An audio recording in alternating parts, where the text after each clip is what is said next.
High, চলো বীরবিলিং এ গিয়ে প্যারাগ্লাইডিংটা এবার সেরেই ফেলি।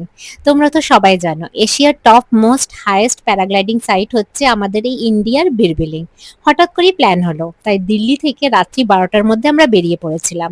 রাস্তায় পড়লো ফেমাস আমার সুখদেব ধাবা, নিয়ে নিলাম গরম গরম পরোটা। দেন পুরো রাত নাচতে নাচতে মজা করতে করতে পৌঁছে গেলাম বীরবিলিং। যেহেতু আমাদের কটেজে দুপুর 12টার সময় চেকিং ছিল, তাই ব্রেকফাস্টটা সেরেই এলাম। ব্রেড টোস্ট নিয়েছিলাম। আর আমাদের কটেজটা দেখো কত সুন্দর দেখতে, চারিদিকে পাহাড়ায় ঘেরা একটা ছোট্ট বাড়ির মতো। আর আমার তো মনে হলো এটা একটা বাড়িই ছিল, পরে এরা কটেজে কনভার্ট করেছিল। আর রুমটা ছিল তার থেকেও বেশি সুন্দর, তাই ভাবলাম তোমাদেরকে একটু দেখিয়ে নিই। এখন রুমে গিয়ে প্রথমে ফ্রেশ হলাম, দেন রেডি হয়ে আবার বেরিয়ে পড়লাম ট্রেকিং করতে।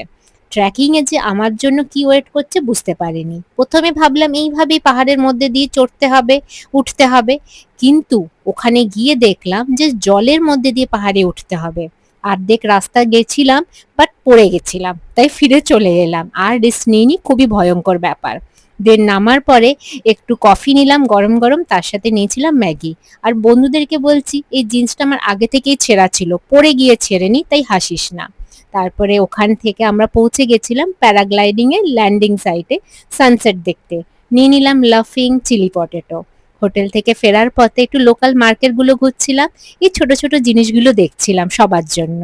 আর রাতে নিয়েছিলাম হোয়াইট সস পাস্তা।